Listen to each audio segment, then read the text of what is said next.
Okay, thank you for filling the questionnaire, and now we're ready to move to the invited talk. Our guest this year will be Neha Kumar, who is an associate professor at the Georgia Institute of Technology and president of the ACM Special Interest Group for Computer-Human Interaction.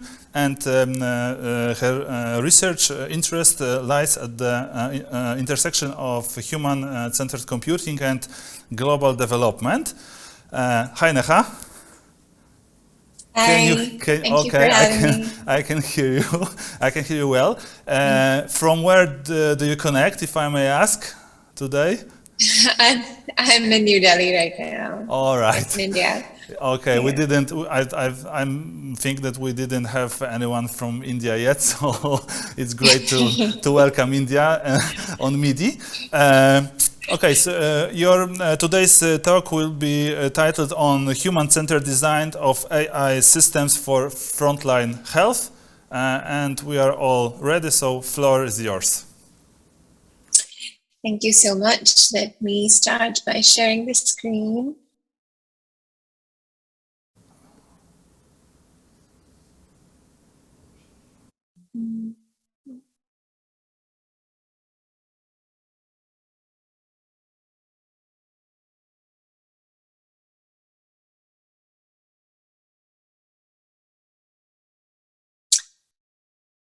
Okay, I just tested my slides and it was fine, and now I don't see keynote, so give me a moment.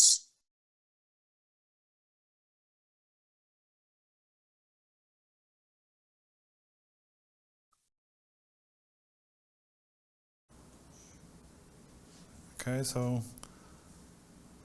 do you have any technical issue or? Okay, yeah, I'm just trying to open the. Okay, take your time. No hurry. Yeah.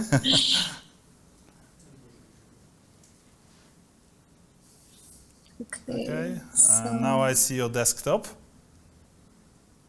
Yeah, but that's not what I'm trying to open. Yeah, but at least something was shared, so yeah. we're on the good path, I think. Okay, let's.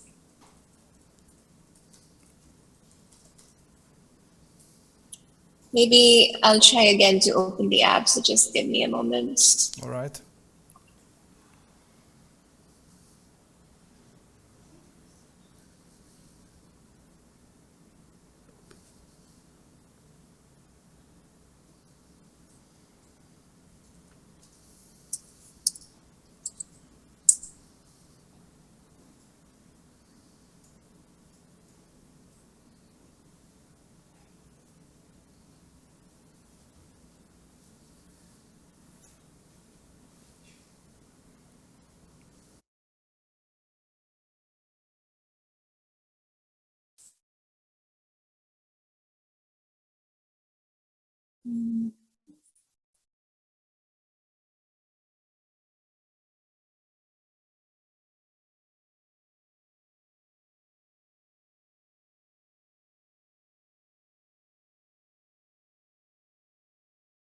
Okay, now this works.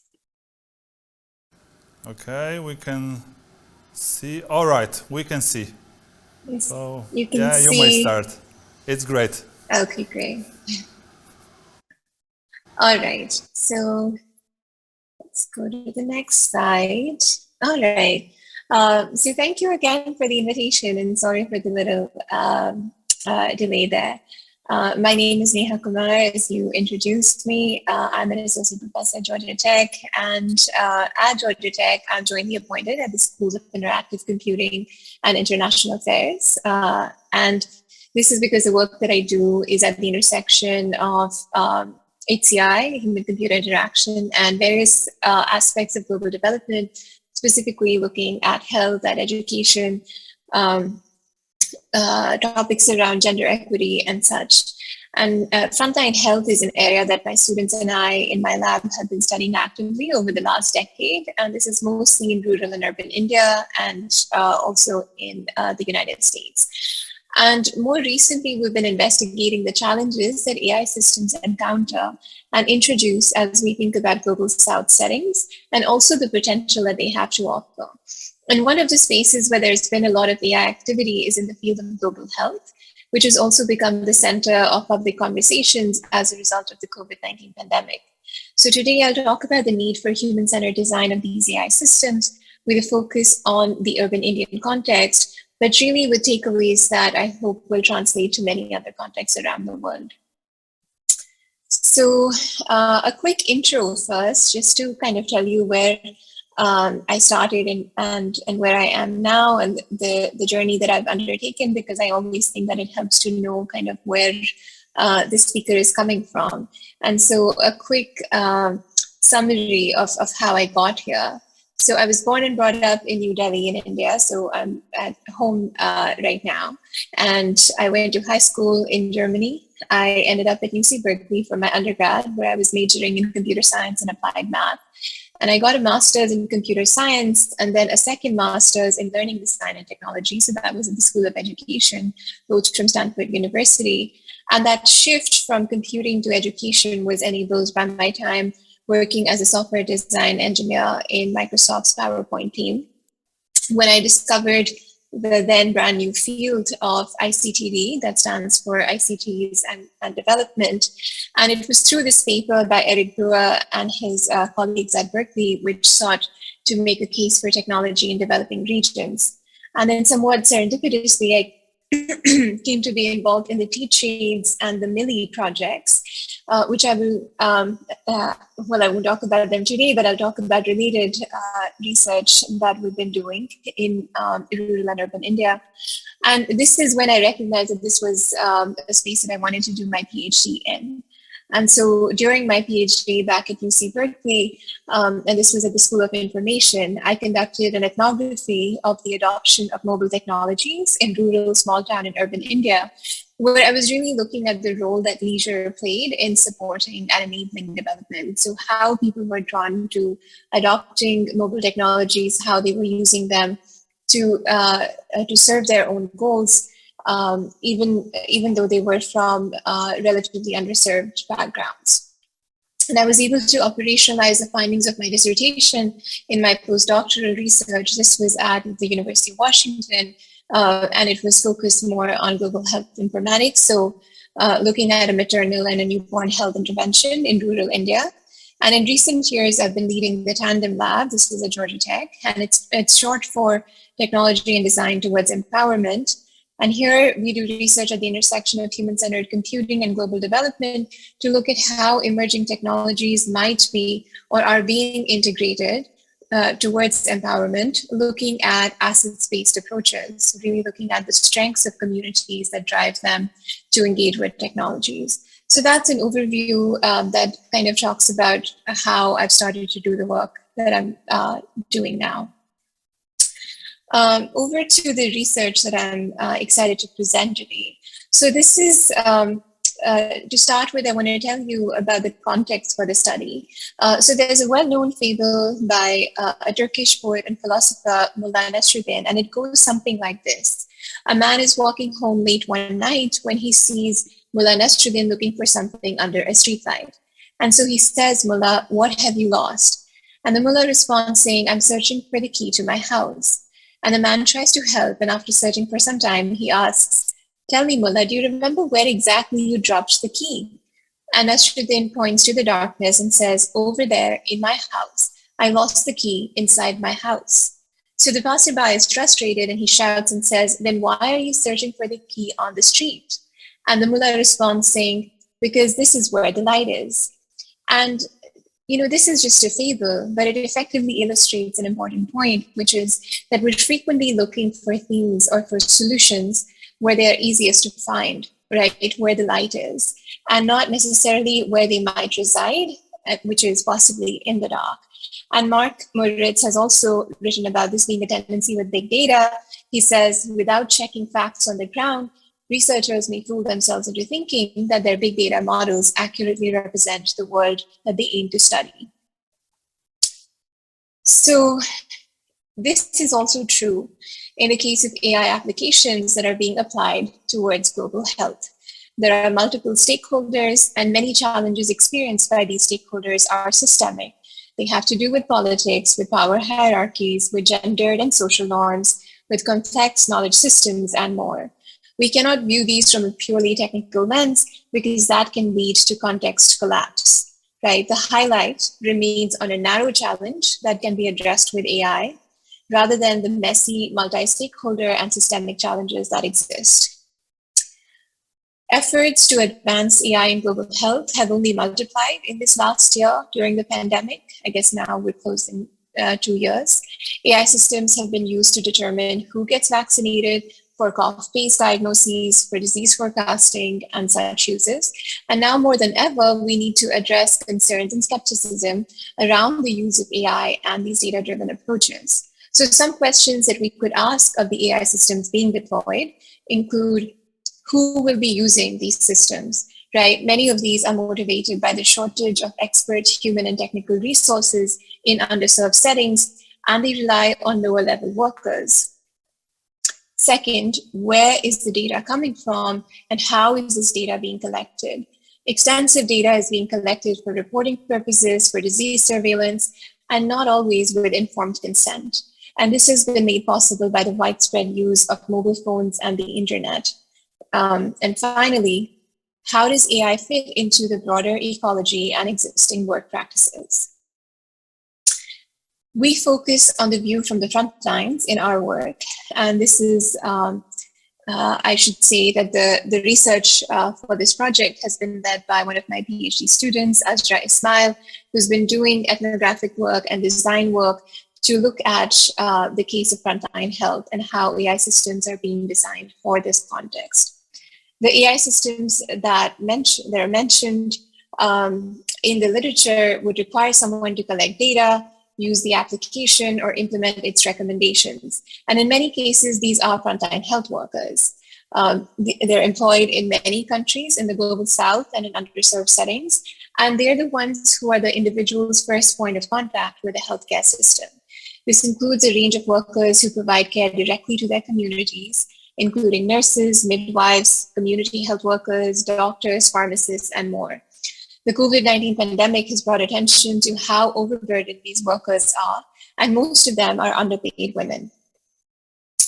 So that's the context for the work that we started to do.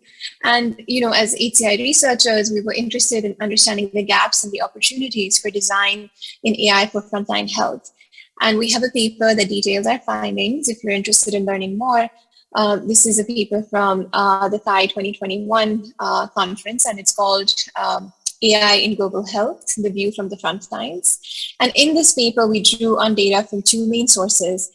There was an extensive literature review and an extended ethnography from an underserved neighborhood in Delhi in India. So it's interesting also to think about how we looked at these two methods and tried to combine them. In fact, one of the initial reviews that we got for this paper was, why are you trying to do two studies all at once? But that was really the goal that of our research. We wanted to highlight that if you look at the literature review and then you look at the ethnographic perspective and the actual health ecology, they don't really match up, right? And that's what we're trying to show in this paper. So the literature review surveyed the landscape of AI for global health in general. And this, to borrow the analogy from earlier, is to understand where the light currently is. And so we reviewed 347 academic papers, articles, white papers, and other gray literature to identify applications being proposed predominantly in the global south.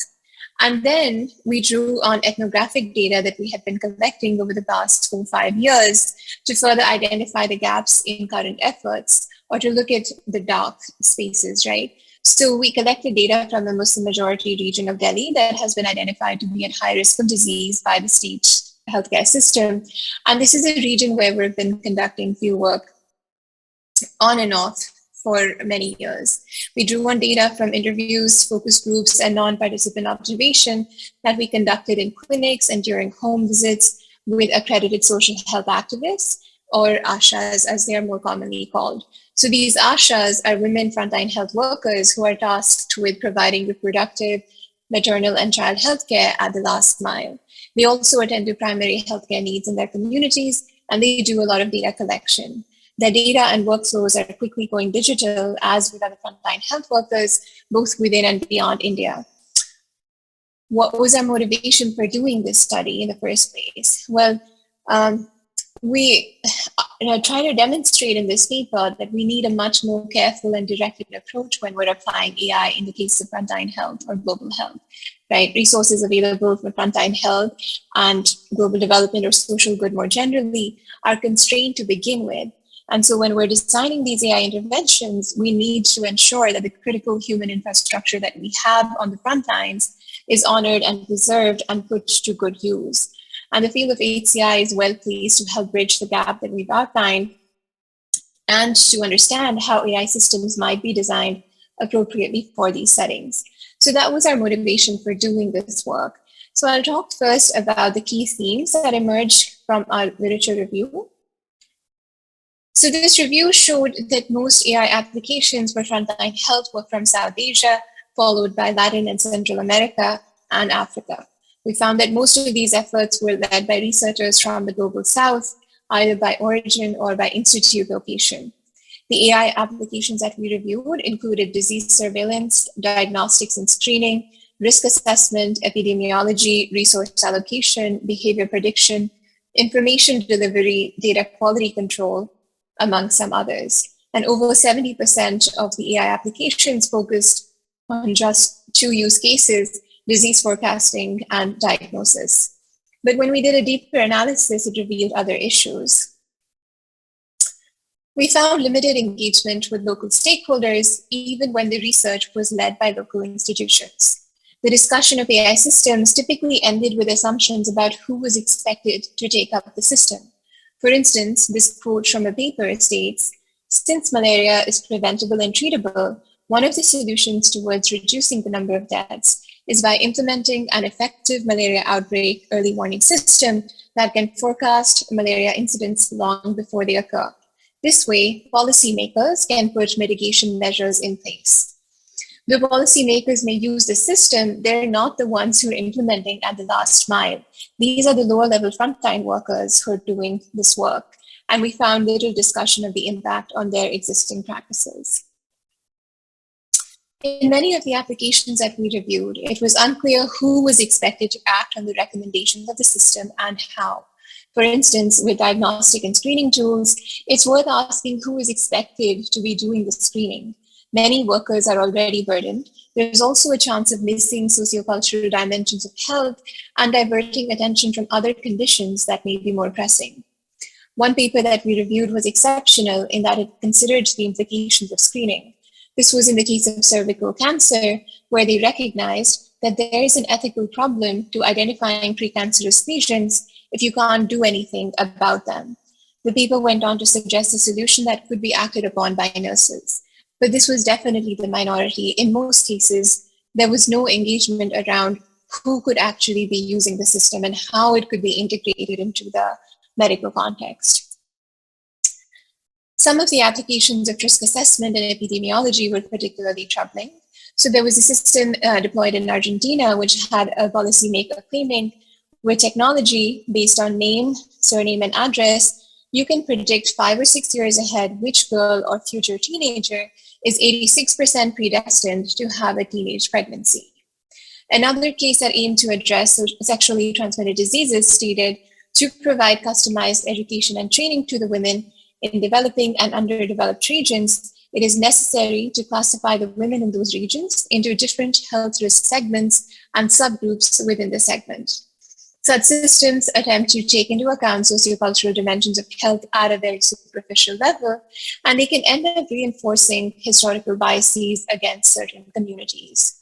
Health workers have a deeper understanding of the challenges, and they can do such risk assessments on a much more informed basis by taking into account health practices and their own experiences working with a specific household. There were other themes as well that I won't go into, but please feel free to read the paper to see other topics that we've discussed there, such as concerns around data sources, where the data is coming from, and a reliance on data and computation-heavy AI models. Next, I'll talk a little about our ethnographic data to shed light on the gaps that emerge when we look at the broader ecology. First, let's focus on the view of the healthcare seeker, right? So we need to recognize that these systems will be situated within a broader, complex ecosystem that determines healthcare seeking practices. And this is clear in this quote from Naima, who was one of the residents of the neighborhood that we studied, who said, "I generally go to the doctor when my children fall sick.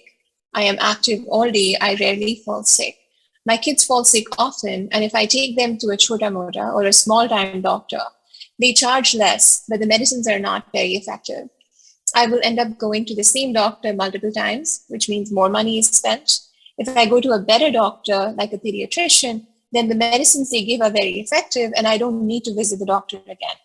But I will have to get a number and then wait till my name is called. I can't take time off from work to take my kids to the government dispensary." So for Naima, the most accessible point was these small-time doctors in her neighborhood. These doctors don't always have the best medical expertise, and they could benefit from having access to diagnostic tools with some training, but these actors are rarely represented in the AI global health discourse, right, which focuses mostly on the top-down system. Naima was also more likely to seek care for her kids than for herself. Systems for information delivery could target needs that she may not choose to go a doctor for. Finally, long wait times at clinics could be addressed using better scheduling systems. And of course, all of these possibilities are subject to constraints around digital access and literacies.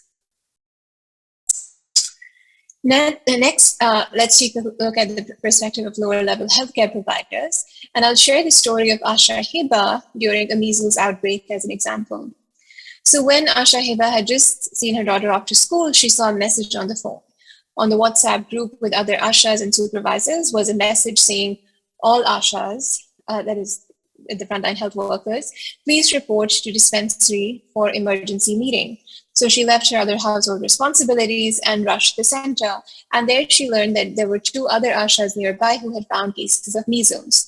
So there was a measles outbreak that was unfolding in the neighborhood. And all the Ashas were instructed to go to each of the 400 or so households in these areas, find and report cases of measles, and provide treatment to stem a wider outbreak, right? And this is just a normal course of action when there are epidemics. So in the following week, Heba visited as many homes as she could to conduct a survey of measles symptoms, which she wasn't financially compensated for because this wasn't part of her regular daily job. She focused on households where vaccination rates were low. These visits were on top of her routine data collection and care provision duties, which she tried to combine during visits. And there were also several instances where she had to revisit households because no one was at home, either because a family was out at work or they had traveled to their native village. And during house visits, Heba advised, "Measles has spread in this area, get your child immunized. You can get it done at the health center, and I can show you the way if you don't know." In one of her visits, Heba found 3 children with a measles rash and immediately notified the primary healthcare center on a call. Her supervisor gave her instructions for dispensing treatment. And then there was the World Health Organization, WHO representative, who joined her during the visits to confirm that they indeed had the measles. After the visits, he asked, "Why have the children not been vaccinated?" And Heba explained, "I've been trying to get some residents to come to these immunization drives, but they have many excuses. They have work and have no one to take care of if the child falls sick. They also travel to their native village and bring these diseases. The supervisor needs to come here, but she's unwilling. And immunization drives happen only once a month." So the WHO representative was sympathetic and promised, "I will tell the supervisor to visit. There should be 2 extra drives per month because of the high risk here." But once he left, Heba expressed her doubts, saying, "We will see if that happens." This is just to show how there's a lot of work, there's a lot of labor that doesn't get captured, right, in the systems. And even when there is sympathy from the top-down perspective, it doesn't always translate to action. So we see that ASHAs are engaged in several invisible and unpaid workflows. How do these workflows connect with the design of AI systems? A major aspect of Asha Hiba's work was planning and coordinating home visits. AI systems have been recommended to address the ad hoc nature of work in such settings and to help with planning. So we need to take into account the extensive high-quality data collection that such systems may require. We also need to consider how ASHAs are already planning workflows, such as by focusing on underserved settings and revisiting if no one's at home. We also need to treat the workers' time as fixed to avoid increasing the workload. ASHAs were already burdened with workflows. They also serve as key connectors to local communities. Several organizations have tried to leverage their position as connectors to deliver different kinds of AI-driven services to communities, including diagnostic tools. And with the measles example, we see that diagnosis was only one of many tasks that these health workers are involved in. So we need to consider how these tools integrate and support the entire workflow. ASHAs were also responsible for addressing various sociocultural dimensions of health. There are structural issues that led to poor vaccination rates, that led to the measles outbreak in the first place. And the ASHAs were already doing whatever they could to prevent these situations. AI systems for diagnosis here may miss these aspects. And we also see that a fundamental issue is a lack of recognition of the work and the knowledge of the ASHAs. Any AI systems deployed here need to engage them in design, to engage their perspectives, to surface their concerns as much as possible. Recent research on data for advocacy also offers promising directions where AI and data-driven systems can try to align with the perspectives of workers. But this is only possible if the control and the ownership of data and the system is also left to workers, or at least the workers have a small part to play in it. And finally, we need to consider the broader sociopolitical context within which these AI systems are situated.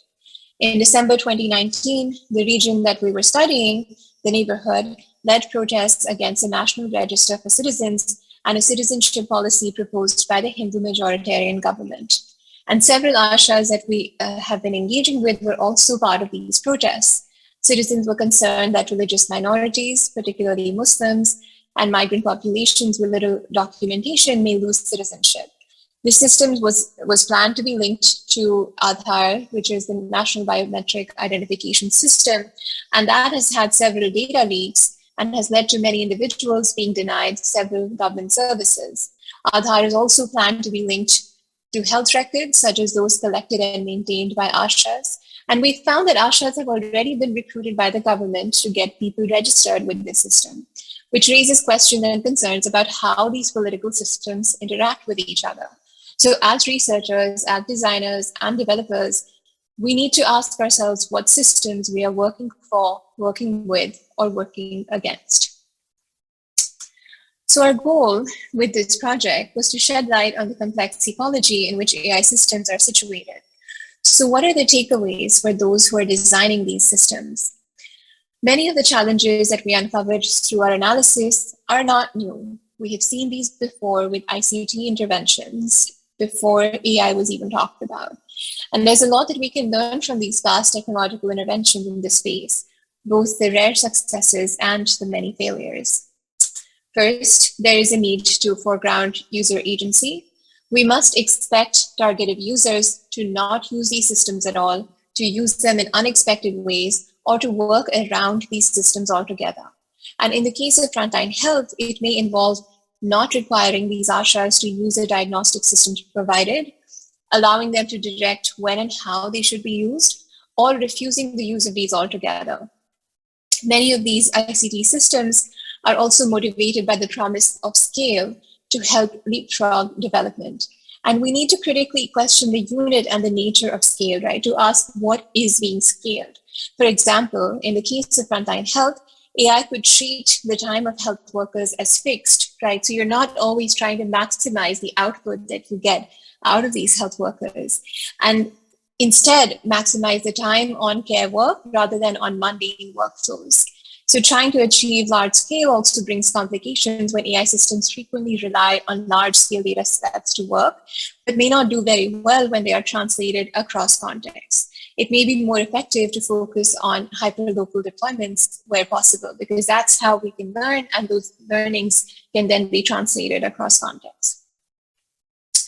We also recommend a move towards supporting self-determination by communities on the development and the use of AI. One approach for researchers is to work closely in collaboration with the community over the long term through methodological approaches such as action research and offering technical support even after the project has ended, right? But we often don't see that. We see a focus on the initial stages of the research when the technology is new, but very little attention to how the technology is actually being sustained and what are the factors that are shaping that sustenance. So we need to think about sustainability in terms of resource extraction. First and foremost, we must consider non-technical solutions, right? Why think about AI first? Instead, we need to think about how the needs of the situation are going to be served. If AI is still the approach to be taken because there needs to be a data-intensive approach, for instance, then strategies that may be used could be to streamline and leverage existing data flows rather than introducing new workflows, right? Build systems that require less data, be directed about collecting data when required, compute less on the devices of the underserved, and build for lean computation and power consumption. We also need to foster solidarity and exchange knowledge across disciplines and geographies. So many of the papers that we reviewed were asking narrow questions. For instance, they may ask, how well can we predict a disease with a given data set? Rather than asking, why are patients unable to access treatment for the disease in the first place, right? So going to the root of the problem rather than fixing. And again, this is the light and the dark analogy. We need to build collaborations across disciplines to come up with more effective solutions. AI should be only one tool on the table, not the only tool. We recommend focusing on common struggles that communities are facing when thinking about translating systems across contexts. In the case of Frontline Health, this could be the global struggle of frontline health workers for better pay, for better recognition, for better more visibility of their work. Translation can also take place from the global south to the global north, such as around developing sustainable interventions. Technical interventions in the south have been required to be resource constrained because resources are constrained. But this can be a conscious strategy to also take in the global north. And that's where we come to questions around growth, economic growth, and uninhibited growth, and how that is harming us even at a planet level, right? Thinking about resources and how finite they are. And most importantly, we need to build solidarities with scholars, designers, many different types of stakeholders, and more who are committed to addressing a shared struggle. So with that, I come to the end of my presentation. Thank you very much for listening. I'm happy to take questions if there's time. Okay, thank you for a very interesting talk. I especially like the idea of combining qualitative research and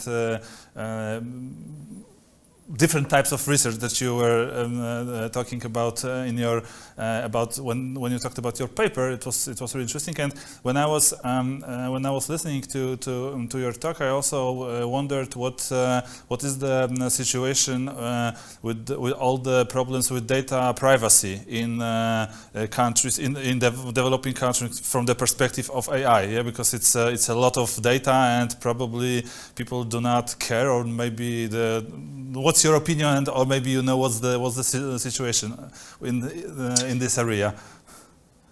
It's no, thank you for asking. That's a really great question. So we have been doing some work around privacy, not necessarily in the most impoverished settings, but we have looked at privacy and data privacy, and it is a big problem. So there are many layers to this problem. I'll just mention a few. One is this understanding, right, that I'm giving my data today and it could have all these implications for my future. And that's a disconnect still. People aren't quite fully able to understand or to grasp what the implications of that that data being taken from them is going to be. So that is something that is always coming up, especially this comes up with users who are new to technology, who are using mobile technologies, just recent adopters or have been using them for very few years. And there aren't real policies that are kind of followed, right? So ethics remains a concern. At a different level, it's a concern around who's taking the data. So if you think about the government, right, and all of these contact tracing applications also that were developed during COVID, there's a big push to digitize everything. And if you want to digitize everything, you want to turn everything into data, then basically these people, especially in a country like India, where the population is so large and the poverty is so great, people are basically data points. And the government is pushing a lot of these initiatives as well. So I think that's another thing to consider, how like Aadhaar that I mentioned, the biometric system that is used for identification, how that is problematic and how data leaks can have very severe implications for the users, and especially if you're not in a position where you have social capital to try to address it, to try to save yourself. So that's another issue. I think, those are two big aspects of the problem, I would say. There's a little bit of work that's being done, but not nearly enough. Yeah, I think many of the things that you mentioned are also a problem in other countries, not only because of poorer economics or things like that, but in general. Thank you very much again for your talk, and it was a pleasure having you here on our conference. We will have a last position in our agenda now, which is Best Paper Award ceremony. I have Dr. Wiesław Kopeć with me in the studio. Can we show us together, please?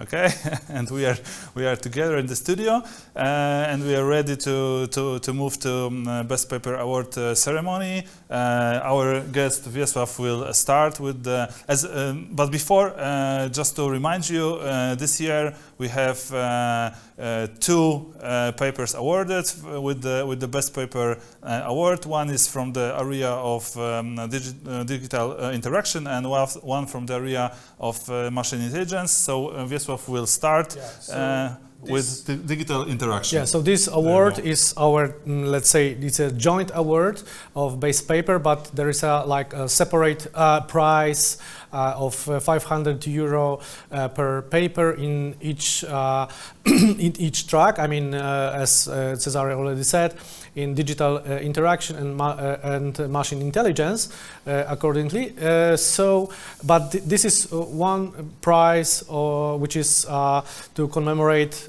our late Professor Krzysztof Marasek, who was a scientist, who was a founder of this. One of the founders of this conference, MIDI Conference, and he was also, let's say, one of the prominent scholars of our university. I mean, our technical university, Polish-Japanese Academy of Information Technology, and also Professor Marasek was involved in many scientific research here in National Information Processing Institute. Yeah. So that's why our institutions are more or less combine our research, work together. Yeah, so that's why we have a joint Best Paper Award. But first, I would like to introduce Digital Interaction Award, which is which goes to Dr. Grzegorz Pochwatko, Dr. Justyna Świdrak, and Professor Dariusz Doliński for the article "Sometimes It's Just a Game: The Pros and Cons of Using Virtual Environments in Social Influence Research." So this is awarded a special prize of 500 euros for the best paper at the 9th Machine Intelligence and Digital Interaction Conference in the track of digital interaction, and the prize, the 500 euros, is founded by Professor Jerzy Paweł Nowacki, the president of the Polish-Japanese Academy of Information Technology. Yeah, do we have any of the authors with us, maybe, to give them a chance to say a few words? Yes, I'm here. I'm a bit surprised, but of course very happy. I would like to, of course, thank my confederates Justyna and Darek, and I would like also to thank all the people that helped us doing these studies. And this is Martyna Radzikowska and Andrzej Wiatrow that spent numerous hours in the lab in serious games dealing with our participants, and actually did a wonderful job gathering the data. We just came in the end and got everything together. Thank you. I'm very happy. Thank you, and congratulations again. Congratulations. Okay, so we can now move to the second award, which goes to Rua Abourasain, EA Ediri Singh, and Majdi Zamim for the paper "Course to Find Multi-Class Object Detection in Drone Images Using Convolution Neural Network." And this award is funded by Dr. Jarosław Protasiewicz, director of National Information Processing Institute. Do we have any of the authors with us, maybe? Hi, this is Rua. Hi, nice to hear you, and congratulations again. I'm very pleased to know that I won this competition, and I would like to thank all the MIDI committee. Thank you all. It was a big surprise, actually. Okay, great. Thank you, and congratulations again to you and to your co-authors. Okay, thank you very much. Thank you. Okay, so this is what concludes our last event for the conference. So we can now start with the closing ceremony. So I would like to thank all the institutions involved in the preparation of the conference: National Information Processing Institute, the Polish-Japanese Academy of Information Technology, Łódź University of Technology, and System Research Institute. Of course, all the authors and all the participants that you are here with us. Maybe we could show the virtual mural now to see the participants. Oh yeah, if we could move it a bit. Move around, yeah. All right. Yes. Oh, there is Cesare. Yes, on the wall. I am here with the nice tag. Great. So as you see, it looks really great. We'll definitely send it to all of you after the conference with the thank you email that we'll be sending in upcoming days. Like last year, we will be preparing publication in the upcoming weeks and months. You will probably receive some requests from us regarding different documents, and I think that as last year we managed to publish the book around June. Maybe this year it will be a bit earlier. I hope so.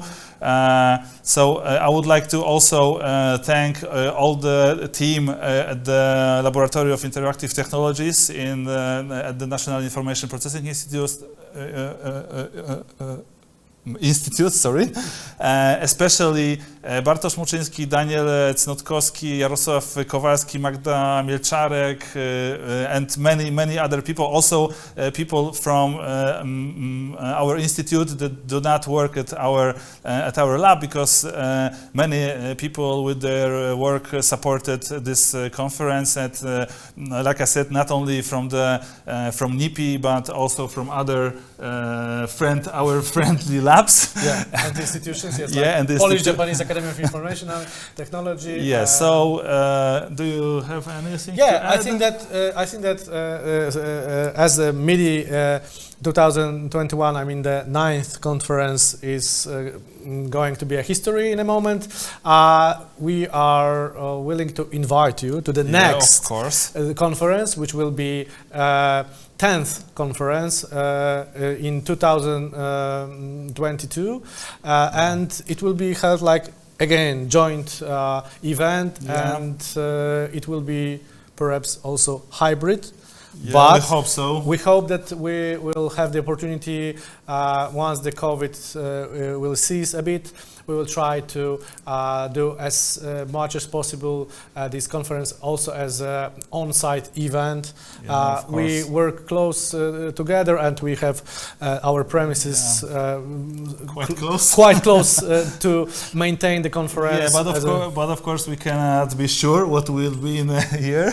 Yeah, we can be sure that we'll prepare something special. Of course, there will be something special and very interesting as an interaction or the cross-section of human beings and interaction with new technologies, VR, XR, AR, and machine learning, artificial intelligence, everything which is cutting-edge technology and cutting-edge science, research and science. Yeah, so thank you again for participating, and we hope to see you next year.